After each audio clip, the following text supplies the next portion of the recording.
जय माता दी। प्यारे भक्तों, आज आषाढ़ मास गुप्त नवरात्रि का 5वां दिन है। वार आषाढ़ मास गुरुवार। आज हम श्रवणपान करेंगे दुर्गा सप्तशती का 7वां और 8वां अध्याय। तो आइए माता रानी का ध्यान करते हुए कथा को श्रवणपान करते हैं।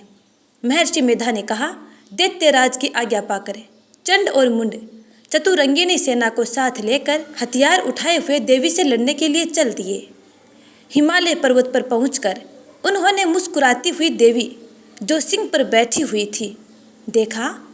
जब असुर उनको पकड़ने के लिए तलवारें लेकर उनकी ओर बढ़े, तब अंबिका को उन पर बड़ा क्रोध आया और क्रोध के मारे उनका मुख काला पड़ गया।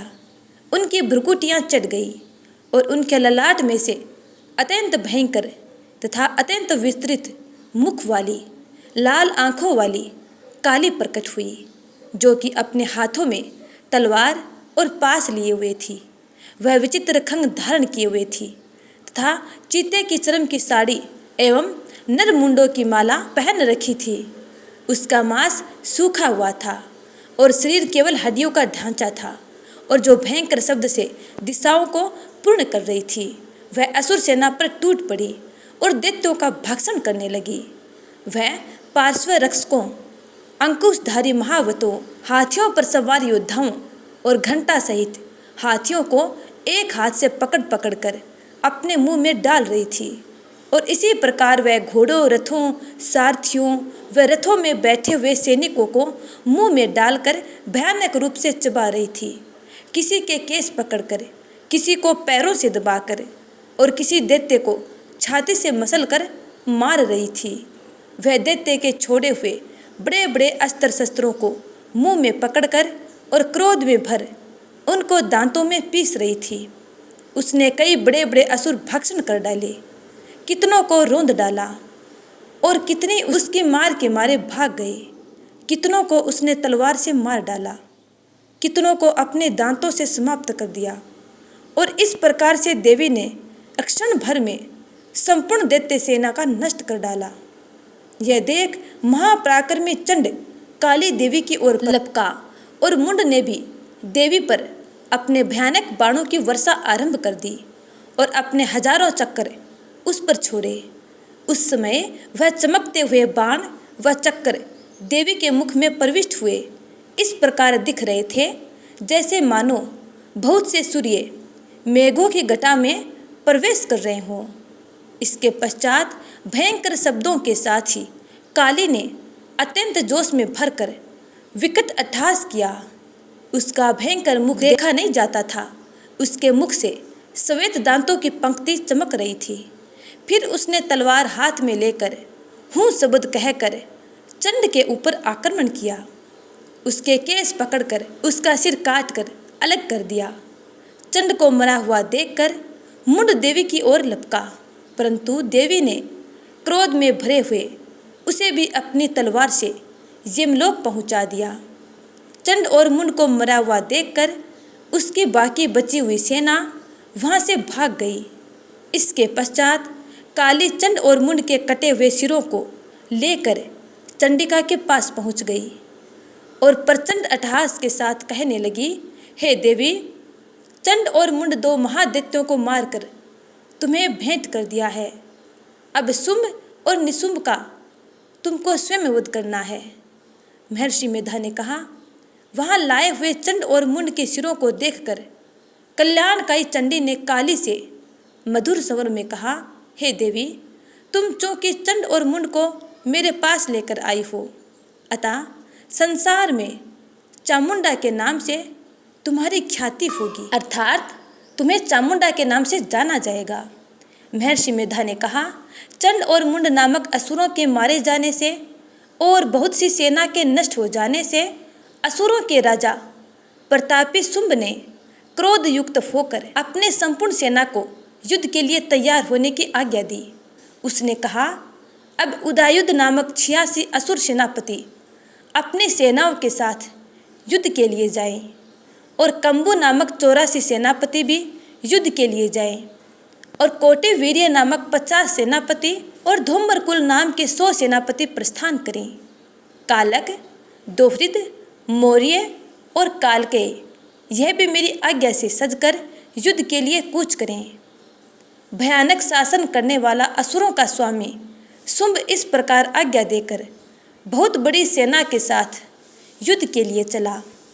उसकी सेना को अपनी ओर आता हुआ देखकर चंडी ने अपनी धनुष के टंकार से पृथ्वी और आकाश के बीच का भाग गुंजा दिया। हे राजन, इसके पश्चात देवी के सिंह ने दहाड़ना आरंभ कर दिया और अंबिका के घंटे के शब्दों ने उस ध्वनि को और अधिक बढ़ा दिया। धनुष के टंकार, शेर की दहाड़ और घंटे के शब्द से पृथ्वी और आकाश के बीच का भाग गूंज उठा और इसके साथ ही देवी ने अपने मुख को और भयानक बना लिया। ऐसे भयंकर शब्द को सुनकर राक्षसी सेना ने देवी तथा सिंह को चारों ओर से घेर लिया। हे राजन, उस समय दैत्यों के नाश के लिए और देवताओं के हित के लिए ब्रह्मा, विष्णु, कार्तिकेय तथा इंद्र आदि देवों की शक्तियाँ जो अत्यंत पराक्रम और बल से संपन्न थी, उनके शरीर से निकलकर उसी रूप में चंडिका देवी के पास गई। जिस देवता का जैसा रूप था, जैसे आभूषण थे और जैसा वाहन था, वैसा ही रूप, आभूषण और वाहन लेकर उन देवताओं की शक्तियाँ दैत्यों से युद्ध करने के लिए आई। हंस युक्त विमान में बैठकर और रुद्राक्ष की माला तथा कमंडलू धारण करके ब्रह्मा जी की शक्ति आई। वृषभ पर सवार होकर, हाथ में त्रिशूल लेकर, महानाग का कंकण पहनकर और चंद्र रेखा से भूषित होकर भगवान शंकर की शक्ति माहेश्वरी आई और मोर पर आरूढ़ होकर हाथ में शक्ति लिए दैत्यों से युद्ध करने के लिए कार्तिकेय जी की शक्ति उन्हीं का रूप धारण करके आई। भगवान विष्णु की शक्ति गरुड़ पर सवार होकर शंख, चक्र, गदा, पद्म, धनुष और खंग हाथ में लेकर वहाँ आई। श्री हरि की शक्ति वाराही, वाराह का रूप धारण करके वहाँ आई और नरसिंह के समान शरीर धारण करके उनकी शक्ति नारसिंगी भी आई। उसकी गर्दन के झटकों से आकाश के तारे टूट पड़ते थे और इसी प्रकार देवराज इंद्र की शक्ति ऐन्द्री भी ऐरावत के ऊपर सवार होकर वहाँ उपस्थित हुई। इसके पश्चात इन देव शक्तियों से घिरे हुए भगवान शंकर ने चंडिका से कहा, मेरी प्रसन्नता के लिए तुम शीघ्र ही इन असुरों को मारो। इसके पश्चात देवी के शरीर में से अत्यंत उग्र रूप वाली और सैकड़ों गिदड़ियों के समान आवाज करने वाली चंडिका शक्ति प्रकट हुई। उस अपराजिता देवी ने धूमिल जटा वाले भगवान श्री शंकर जी से कहा, हे प्रभु, आप मेरी ओर से दूत बनकर शुंभ और निशुंभ के पास जाइए और उन अत्यंत गर्विल्य दैत्यों से कहिए तथा उनके अतिरिक्त और भी जो दैत्य वहाँ युद्ध के लिए उपस्थित हों, उनसे भी कहिए, जो तुम्हें अपने जीवित रहने की इच्छा हो तो त्रिलोकी का राज्य इंद्र को दे दो। देवताओं को उनका यज्ञ भाग मिलना आरंभ हो जाए और तुम पाताल लोक को लौट जाओ। किंतु यदि बल के गर्व से तुम्हारे लड़ने की इच्छा हो तो फिर आ जाओ। तुम्हारे मांस से मेरी योगिनियाँ तृप्त होंगी। और उस देवी ने भगवान शंकर को दूत के कार्य में नियुक्त किया था, इसीलिए वह संसार में शिवदूती के नाम से विख्यात हुई। भगवान शंकर से देवी का संदेश पाकर उन दैत्यों के क्रोध का कोई आर पार न रहा और जिस स्थान पर देवी विराजमान थी वहाँ पहुँचे और जाने के साथ ही उस पर बाणों और शक्तियों की वर्षा करने लगे। देवी ने उनके फेंके हुए बाणों, शक्तियों, त्रिशूल और फरसों को अपने बाणों से काट डाला और काली देवी उस देवी के साथ आगे खड़ी होकर शत्रुओं को त्रिशूल से विदीर्ण करने लगी और खटवांग से कुचलने लगी। ब्रह्मा ने जिस तरफ दौड़ती थी उसी तरफ अपने कमंडलू का जल छिड़क कर दैत्यों के वीर्य व बल को नष्ट कर देती थी। और इसी प्रकार माहेश्वरी त्रिशूल से, वैष्णवी चक्र से और अत्यंत कोप वाली कुमारी शक्ति द्वारा असुरों को मार रही थी और इंद्री के बाजू के प्रहार से सैकड़ों दैत्य रक्त की नदियां बहाए हुए पृथ्वी पर सो गए।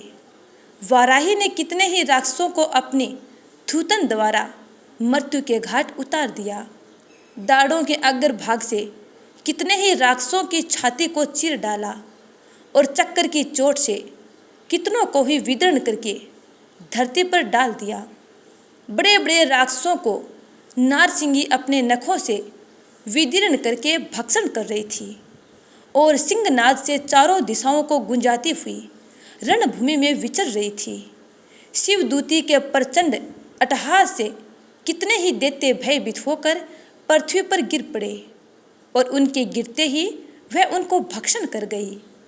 इस तरह क्रोध में भरे हुए मातृगुणों द्वारा नाना प्रकार के उपायों से बड़े बड़े असुरों को मरते हुए देखकर राक्षसी सेना भाग खड़ी हुई और उनको इस प्रकार भागता हुआ देखकर रक्तबीज नामक महापराक्रमी राक्षस क्रोध में भरकर युद्ध के लिए आगे बढ़ा। उसके शरीर से रक्त की बूंदें पृथ्वी पर जैसे ही गिरती थी, परंतु वैसे ही शरीर वाला तथा वैसा ही बलवान दैत्य पृथ्वी से उत्पन्न हो जाता था। रक्तबीज गदा हाथ में लेकर इंद्री के साथ युद्ध करने लगा। जब इंद्री शक्ति ने अपने वज्र से उसको मारा तो घायल होने के कारण उसके शरीर से बहुत सा रक्त बहने लगा और उसकी प्रत्येक बूंद से उसके समान ही बलवान तथा महापराक्रमी अनेक दैत्य भयंकर रूप से प्रकट हो गए। वह सब के सब दैत्य बीज के समान ही बलवान तेज वाले थे। वह भी भयंकर अस्त्र शस्त्र लेकर देवियों के साथ लड़ने लगे। जब इंद्री के वज्र के प्रहार से उसके मस्तक पर चोट लगी और रक्त बहने लगा तो उसमें से हजारों पुरुष उत्पन्न हो गए। वैष्णवी ने चक्कर से और इंद्री ने गदा से रक्तबीज को चोट पहुंचाई और वैष्णवी के चक्कर से घायल होने पर उसके शरीर से जो रक्त बहा उससे हजारों महाअसुर उत्पन्न हुए, जिनके द्वारा यह जगत व्याप्त हो गया। कौमारी ने शक्ति से, वाराही ने खंग से और माहेश्वरी ने त्रिशूल से उसको घायल किया। इस प्रकार क्रोध में भरकर उस महादैत्य ने सब मातृशक्तियों पर पृथक पृथक गदा से प्रहार किया और माताओं ने शक्ति तथा शूल इत्यादि से उसको बार बार घायल किया। उससे सैकड़ों महादैत्य उत्पन्न हुए और इस प्रकार उस रक्तबीज के रुधिर से उत्पन्न हुए असुरों से संपूर्ण जगत व्याप्त हो गया, जिससे देवताओं को भय हुआ। देवताओं को भयभीत देखकर चंडिका ने काली से कहा, हे चामुंडे, अपने मुख को बड़ा करो और मेरे शस्त्र घात से उत्पन्न हुए रक्त बिंदुओं तथा रक्त बिंदुओं से उत्पन्न हुए महाअसुरों को तुम अपने इस मुख से भक्षण करती जाओ। इस प्रकार रक्त बिंदुओं से उत्पन्न हुए महादैत्यों को भक्षण करती हुई तुम रणभूमि में विचरो। इस प्रकार रक्त क्षीण होने से यह दैत्य नष्ट हो जाएगा। तुम्हारे भक्षण करने के कारण अन्य दैत्य नहीं होंगे। काली से इस प्रकार कहकर चंडिका देवी ने रक्त बीज पर अपने त्रिशूल से प्रहार किया और काली देवी ने अपने मुख से उसका रक्त पी लिया। तब उसने गदा से चंडिका पर प्रहार किया। प्रहार से चंडिका को तनिक भी कष्ट न हुआ, किंतु रक्त बीज के शरीर से बहुत सा रक्त बहने लगा। लेकिन उसके गिरने के साथ ही काली ने उसको अपने मुख में ले लिया। काली के मुख में उस रक्त से जो असुर उत्पन्न हुए उनको उसने भक्षण कर लिया और रक्त को पीती गई। तदंतर देवी ने रक्त बीज को, जिसका कि खून काली ने पी लिया था, चंडिका ने उस दैत्य को वज्र, बाण, खंग तथा रिष्टि इत्यादि से मार डाला। हे राजन, अनेक प्रकार के शस्त्रों से मारा हुआ और खून से वंचित वह महादैत्य रक्त बीज पृथ्वी पर गिर पड़ा। हे राजन, उसके गिरने से देवता अत्यंत प्रसन्न हुए और माताएं उन असुरों का रक्त पीने के पश्चात उद्यत होकर नृत्य करने लगी। तो प्यारे स्नेहितजनों, आज की ये कथा यहीं पे समाप्त होती है। अब आगे क्या होता है यह जानने के लिए अगले अध्याय का इंतजार करना। तब तक के लिए जय माता दी, राधे राधे।